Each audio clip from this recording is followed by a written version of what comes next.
The Green Mile is a 1999 American fantasy drama written and directed by Frank Darabont and based upon Stephen King's 1996 novella. It stars Woody the Cowboy and Michael Can't Make Fun of Dead Black People, Clark Duncan, and a bunch of others you'll recognize, but you're going to have no idea what their names are. Woody the Cowboy is a death row prison guard who witnesses supernatural events surrounding an inmate sentenced to death for murdering 2 little girls. Green Mile premiered on December 10th to positive reviews. It was praised for its visual style and performances. Its length, however, received criticism. It was a commercial success, grossing $286 million from a $60 million budget, and it was nominated for 4 Academy Awards. Brad. You watched the movie. How magnificent is Tom Hanks? Don't you just want to lick him? Tom Hanks is the is one of the greatest actors of our generation or any generation. He's certainly been in enough bangers, isn't he? Isn't it everything he's in? Give me a bad Tom Hanks movie. Turner and Hooch. No. Is that a bad one? Man with a Slobbery Dog. A+. He was in a lot of crap before he got going, though. No. Joe and the Volcano. Genius. You can't knock Joe and the Volcano. Classic. Oh, that was Everything a huge bomb. Tom's in it. It's gold. Even his debut film was something about like a TV movie about Dungeons and Dragons. It's genius. I remember hearing about this Joe and the Volcano, that it was a huge bomb, and then it came on TV and I thought, oh, it's going to be bad. And everyone was saying it was terrible, and I remember enjoying it quite thoroughly. Like, oh, it's got a good film. That's right. And a large part of your enjoyment would have hailed from the fact that Mr. T. Hanks is in there. Do you know what T. Hanks spells? It spells thanks, Dan. Certainly does. Yeah, he's got a good nose for picking the movie, doesn't he? Like, he's always in something great. Band of Brothers. He produced that one, didn't he? So good. Fantastic Directed a few episodes. Hard to beat. Yeah. T. Hanks. Even he did that movie on Apple TV about the U-boat. That was kind of average, but it was still a good film. Yeah. Trying to remember what it was. He did that. Was it Cloud Atlas or something? That was quite bad. Oh, I never saw it. That could be the one. That could be the one where Tom Hanks goes off the rails. Yeah, maybe. But I thought that The Terminal. You remember The Terminal? He played the foreign guy stuck at the airport. Spielberg directed it, and I thought, this is going to suck. Again, just won me over. Tom Hanks. Anything he's in, I'm looking forward to it. This one, I was looking forward to it because it was the director's first film after Shawshank, and I freaking love Shawshank Redemption. So The Green Mile, I was like, they've got Shawshank director, and they've mashed him together with Tom Hanks. I'm into it. Apparently Tom Hanks was originally going to play Andy Dufresne, the role made famous by Tim Robbins. He was going to be the leading man of Shawshank Redemption, but he could not do it for some unknown reason. And apparently he agreed to do this film as a kind of a makeup to Frank Darabont. Yeah, right. Oh, I hadn't heard that. I think he's too pure to play Andy Dufresne. Like, Andy's got, the whole way through the film, you're kind of thinking, oh, fucking actually maybe he did, spoiler alert, do it. Like he's got that coolness about him, that maybe he could have been a criminal. But Tom Hanks, you're like, fucking Tom ain't breaking no laws, mate.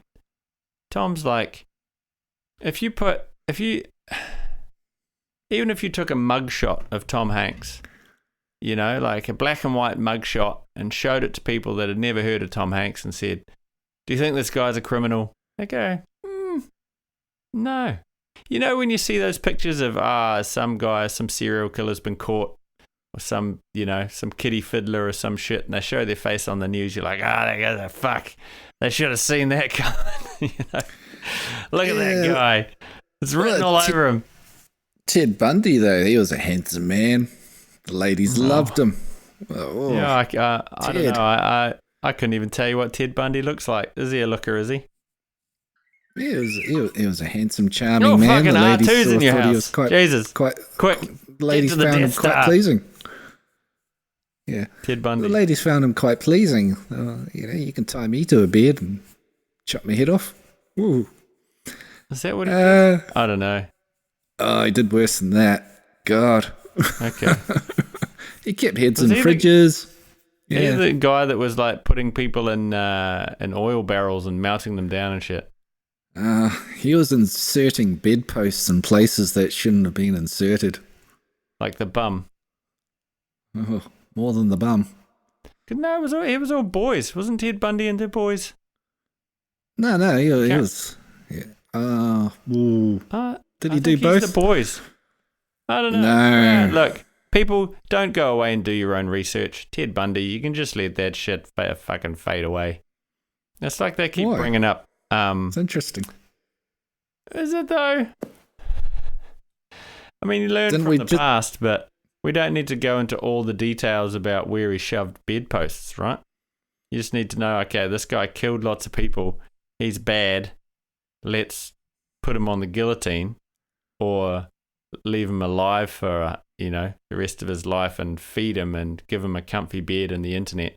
I don't know what happened to Ted Bundy. He probably got the juice, right? I don't think he's around anymore. But we spent 3 hours watching this thing to try and find out who killed the two little girls and see their comeuppance. That's what we like in it. See their comeuppance. That Wild Bill. That's true. You want the killer to get caught, right?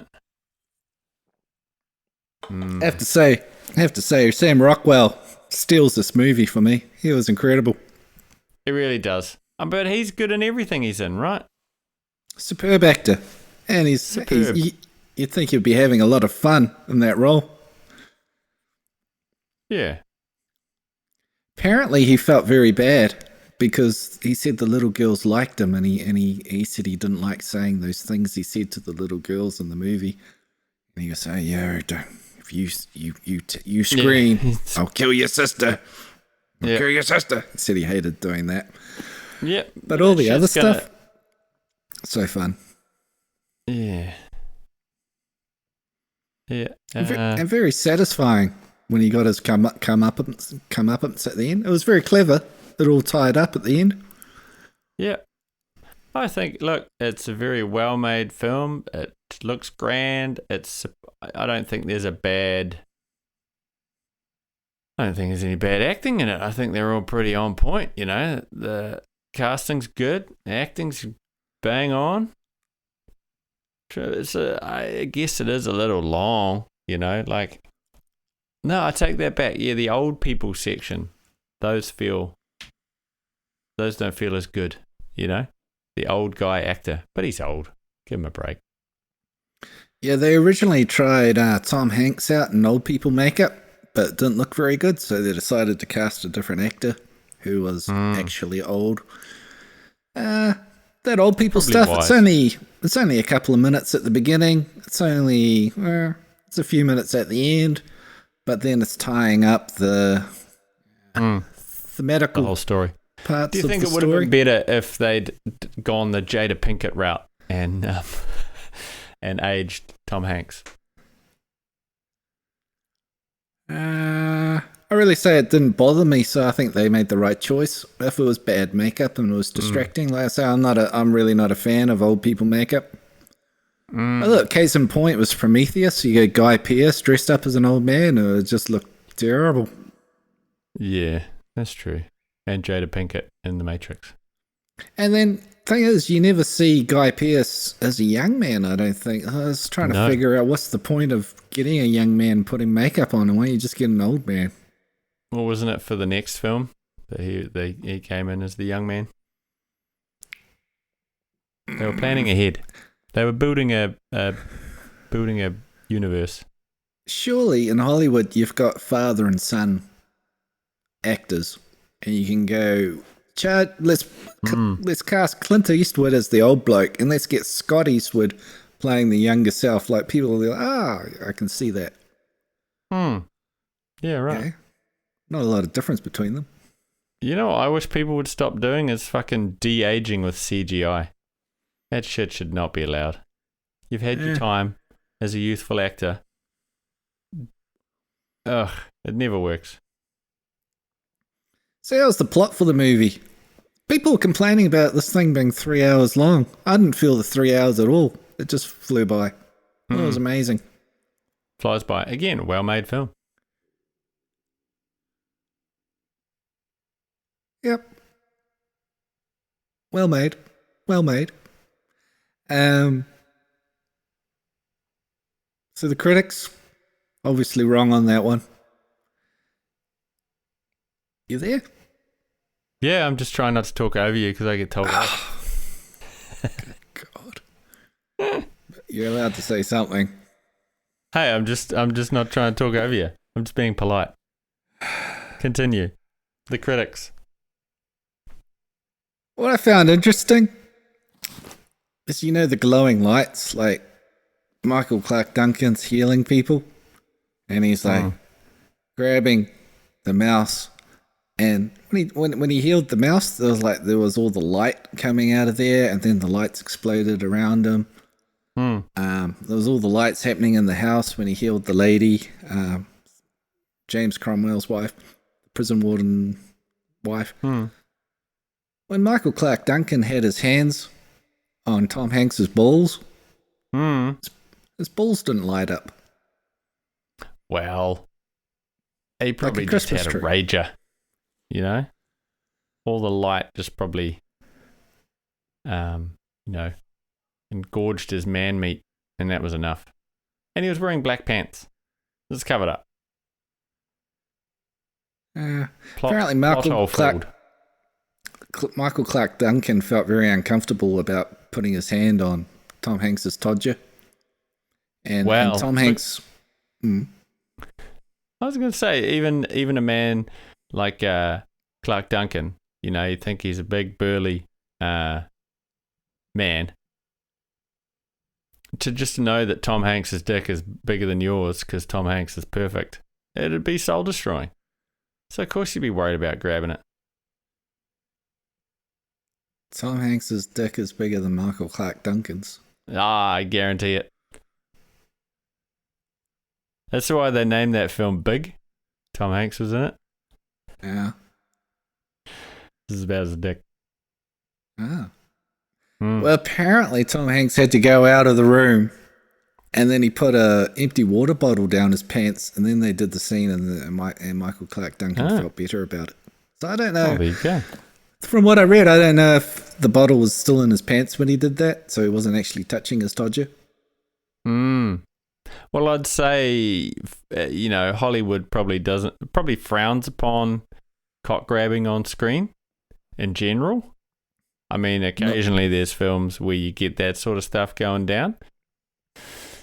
But yeah, I think it'd be frowned upon. Just grabbing cocks willy-nilly. On screen, but not off screen. Off screen. Wow, that's true. Off screen, all bets are off. Yeah, all bets are off. Yeah. But so, do you remember seeing this film back in the day? I think I saw it on DVD. So it wasn't a cinema experience. Oh, no, I saw it in the cinema. Yeah, I did. Thoroughly enjoyed it. I mean, I'm a massive Stephen King fan, so any Stephen King property that comes out, I'm going to read the thing generally first, and then I'm going to go and see the film. And it's that old horse shit where the film's always worse than the book. Let me get that right. The book's always better than the film. But in the case of this and Shawshank, I reckon they're on par. Like Green Mile was put out as a little short, just chapter books. He was putting them out like maybe it was one chapter or a couple of chapters at a time, and you had to wait, for the next book, the next episode to be released. Say, okay, what's going on the Green Mile? I didn't read it that way. It was all done and dusted, and they put out like the full. Here's the whole thing, and I read that, and it was an amazing book. So when the film was announced, I was like, oh yeah, I'm gonna go and check it out. It's not gonna be as good, but nah, they hit everything almost bang on. I couldn't think of anything from the book that was left out of the film. It was smashed it out of the park. Darabont. I read it. It was a novella, and apparently it was released in bits because Stephen King was he was getting sick and tired of people skipping to the end of his books and reading the last chapter and not enjoying the whole book, and so he released it in serial format. And I bought it. I read it. I really enjoyed it. But I enjoyed the movie more because you get the same thing in one sitting. Yeah, true. And it's all really well done. Yeah, I don't remember there being any differences from the book and the film. I think there was a little something to do with the mouse, but I can't remember the way the mouse ended up. I think he goes up and finds the mouse dead in the book, in the cabin in the woods when he's an old man. And in the film, it's ambiguous, like it just shows the... what was the mouse's name? Master Jangles? Mr. Jangles. He's in the little box, but he's breathing, so it doesn't show him die. I think that's the only difference I can remember. No, I could be wrong. If I am wrong, send me a sternly worded email. It's slightly sinister how coffee holds in the illness from the lady. Yeah. And then puts it into Percy, and then it makes Percy murder Wild Bill. Like that coffee, it was kind of made me wonder if he was pretending to be retarded, What was he? Well, he was a simple man. What's the nice word for that? Yeah, but he's still... It's not his place to kill another man. That's technically what he did. It's like he was all innocent until that point in the film, and I think it doesn't redeem him as well as they wanted it to. You know what I mean? Like, yeah, the big bad of the film is Wild Bill, but I would have been more satisfied by him getting the chair than,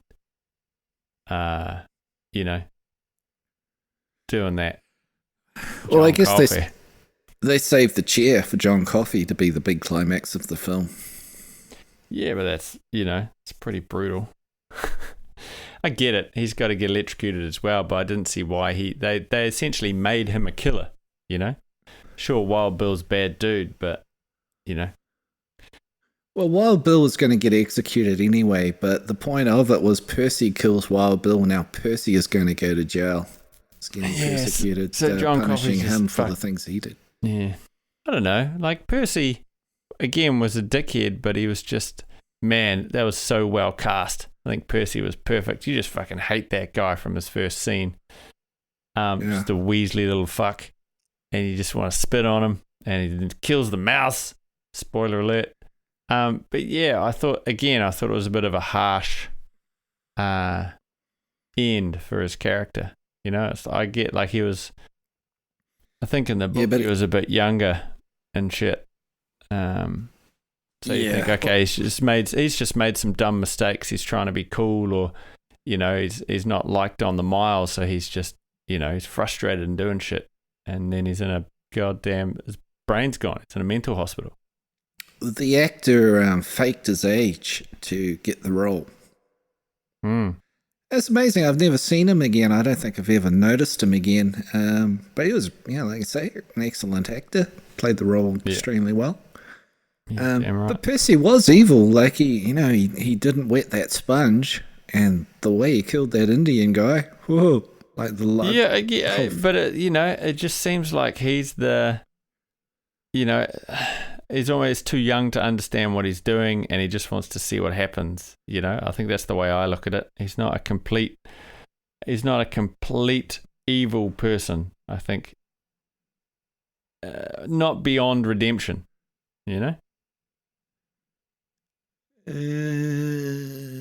Meh, you can disagree. That's fine. Yeah, but you'd not wet the sponge, though. You would never do that in a million years. No, but could you imagine, like, a 17, 18-year-old kid wanting, I don't know, just wanting to see what happens or wanting to impress somebody or feeling pissed off at the situation he was in, Anyway, I don't want to defend the cunt. He was a cunt straight through and through, but I don't think he was an unredeemable character. Like Wild Bill was. Yeah. Anyway, what kind of message do you take from this film? Yeah, that's what I mean. Like that, the last third, it's kind of confusing. At least it was for me with John Coffey's, central, murdered one guy and mentally maimed another. I thought he was a good guy. He was healing people. He wanted to die. But he was going Tom to Hanks, anyway. Yeah, Tom Hanks felt bad about pulling the switch and executing him, and he said, no, it will be a kindness because Coffey's character was going through the world pulling in all the feelings and thoughts of the people around him, and he was feeling the pain of everyone all the time. And he wanted his suffering to end from that pain. Wow. And I kind of get the message of the film as life is pain, life is agony. Is it though? Well, No. he was tired of the backstabbing and how horrible people treat each other, like Percy and Wild Bill, all that suffering. And he was around more bad people than good people all his life, and he was absorbing all that energy, and he just wanted his life to end. And the interesting thing to me is when you get to the end of the movie and the mouse is still alive after this time. It got healed by John Coffey, and then we're 70 years in the future, the mouse is still alive. And Tom Hanks is telling the old lady, I'm going to outlive you. I outlived my wife, my child. I'm going to outlive you. And then you see him at the funeral of that woman. And he's saying his punishment for killing Coffey was that he has to live and endure the suffering of life. It's pretty bleak. Yeah, I guess that's one way to look at it. It makes sense. And that hadn't occurred to me. I didn't get like life is pain out of the Green Mile. Like I got like, there was definitely joy shown as well as pain. John Coffey had his, he was the guy that was listening to all the pain and trying to take it back. I gotta take it back, boss. But like Hanks, it showed him super happy with his wife, and it showed the warden super happy when his wife was healed. I think there was goodness in it as well as suffering and pain. But it's almost, I felt like most of it, I don't want to, I'm like, the term on my tongue is feel good. Like when I think of the Green Mile, I watch it and I feel good. But a large chunk of that is from the vibe of, like it's set in the early 40s, I guess. And that whole era, again, just through pop culture and movies and music, I find that super relaxing and calming. And I love any film where there's a character sitting there with his, his braces holding his pants up at the kitchen table, and there's an old gramophone playing, I don't know, jazz music just the music from back then. I find that so calming and so relaxing. So like, yeah, Green Mile, Shawshank, any other movie with that kind of era as its backdrop, I love it. It's great. But you're a hipster. Yeah, I got fucking flat caps and a beard, mate. Got a fucking boutique breweries. Yeah, you were born in the wrong decade. You should have been Yeah. born in the Depression where you could have been happy. Yeah, and then I could have go and fought in the war and shit. Could have got the plague. Yeah, I guess that's an odd thing to point out there, right? If I was born in the wrong decade, like I enjoy listening and dressing in that. Oh, I don't really dress in that style. No, that's wrong. But like, as I said, when I'm stressed out, if I put on that, a 1930s or 40s playlist, completely calms me down. But fuck that. Fuck living back in a time when there was a world war going, and as you say, depression. A pretty miserable time for sure. Maybe that's the feel good takeaway, is your life is better than the 40s. Yeah. No, I think it's just saying there's a lot of pricks in the world. That's 100% true. And you're listening to two of them.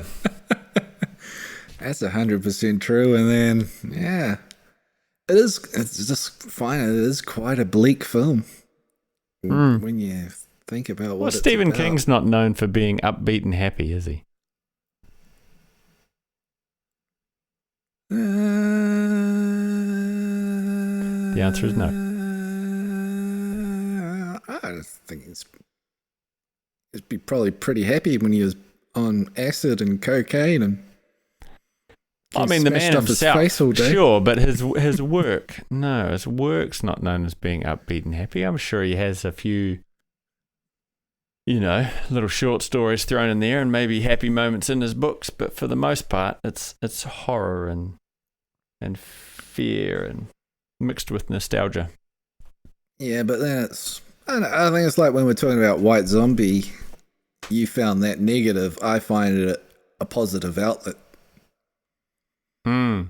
Like horror and stuff doesn't depress me. I find it fascinating. I find it, I guess things some people would call dark natured, I find a lot of fun. It's kind of like easy listening music makes me tense. Fucking Kenny G. Yeah, like that kind of stuff doesn't gets on my nerves, but I get relaxed to White Zombie. Yeah. So we talked about the themes. What would you double feature this one? You gonna pair it up for people? You get two great movies in one night. Fucking Shawshank all day long.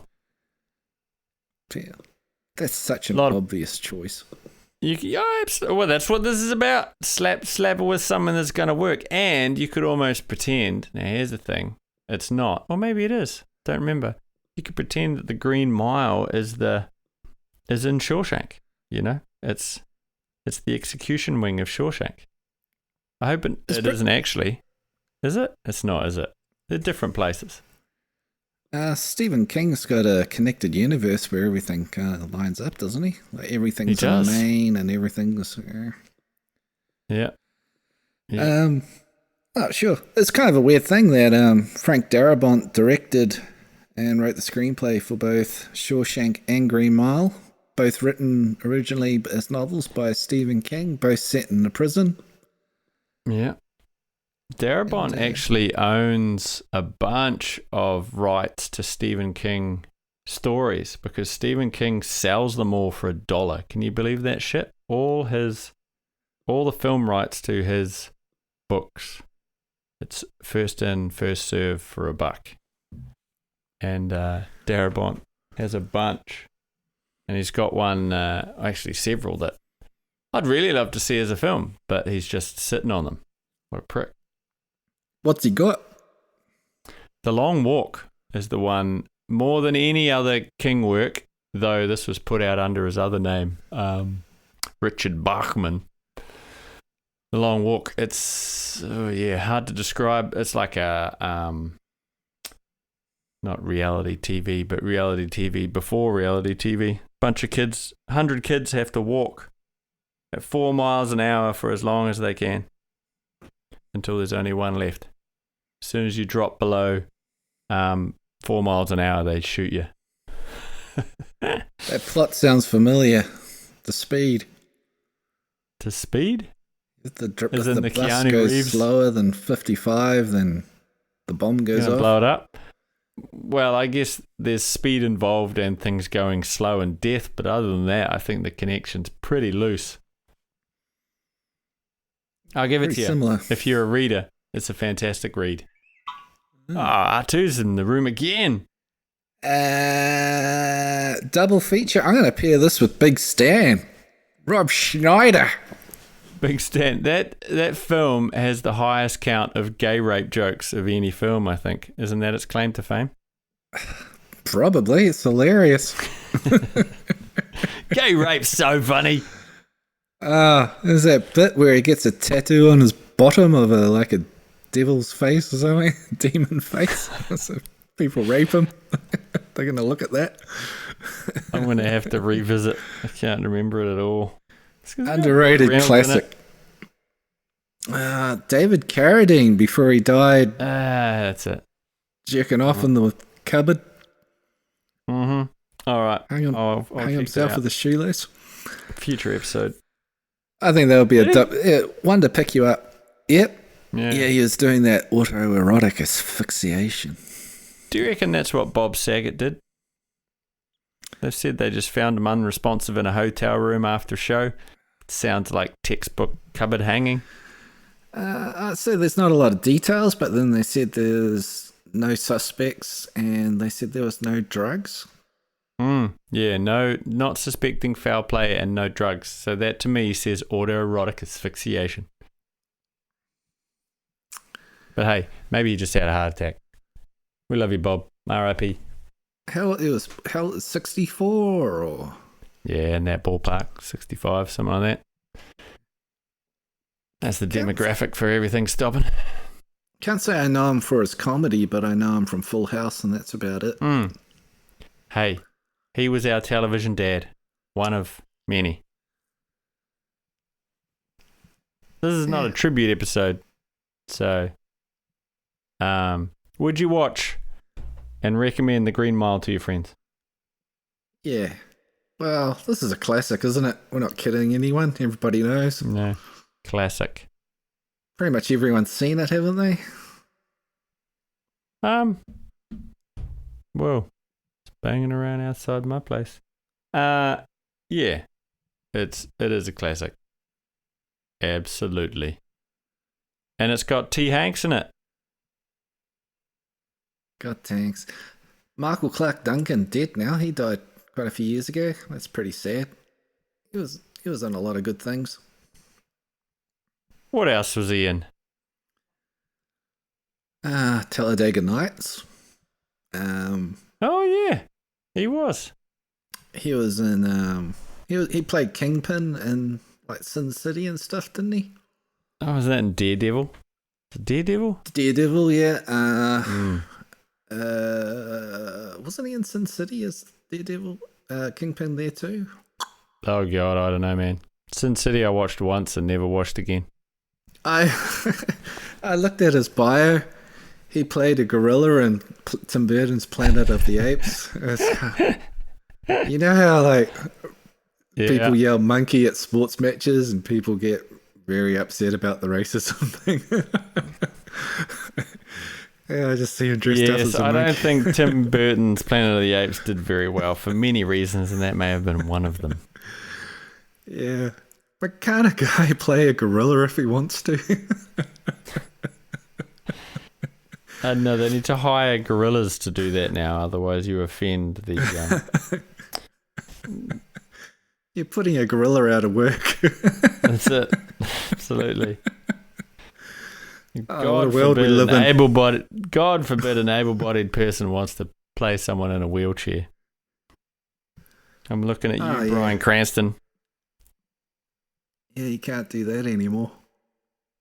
No siree. So, what are we left on here? IMDb gives this an 8.6. Someone gave it a 10, called it overwhelming. Someone called it a 9. Supernatural prison drama is a feather in the cap for all involved.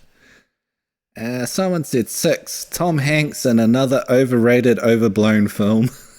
Yeah. And that guy. someone said 4. Yawn. Ah, God, is it really that long? Like, I just didn't feel the 3 hours at all. no. I mean, I'm trying to think where it slows down. Yeah, if there's anywhere in there from when you start all the way through. And really, it's like, yeah, it's just banger all the way Yeah. through. Like, again, the old people at the front and the end, you're like, oh, this is a bit. You could chop that off and still have a film, I reckon. Maybe end it after they, coffee's done and they sort of go show a little bit of them going back to their lives and leave it at that. But yeah, just well paced, well acted. Each scene has a purpose. Maybe I know it's needed though. Maybe going and healing the warden's wife always feels a little weird. Yeah, but that's only because they're going out of the, it goes out of off the mile, out of the prison. Yeah, they snuck out of prison pretty easy. Yeah. It's the 40s. Okay. There's a few things like, they made the character John Coffey a simple man, but even then they've got him laying by a log with 2 D-girls in his arms, covered in their blood, screaming, "I couldn't take it back." You think he could have, even a simple person would be able to say something a little bit clearer than... Yeah, but I mean, that's in that, just basically in that moment, saying, I did it. No, but that was as distraught as he'd be. He was insanely upset, so he wouldn't be in his right mind even for a simpleton. And he was saying, I couldn't take it back, because that was what he was trying to do. He was trying to take back their, the death, like he did with Mr. Jangles. And so that's what he was yelling, and all his pain and anguish was like, I couldn't take it back. Fuck it. Why couldn't I take it back? So he wasn't even aware that people were pointing guns at him, I don't think. I think he would have been aware enough that there's a crowd of white folks standing around him with shotguns, and he's got 2 dead girls in his arms, and he's yelling, "I couldn't take it back." Oops, that sounded bad. Oh, damn. Oh, I'm sorry. I'm sorry, man. So Cat's Meows, well, what are you going to rate this out of? Don't say dead white girls, Dan. I was about to say, you sneak into the playhouse. And the possible 10 girls. This episode was going so clean until then. How many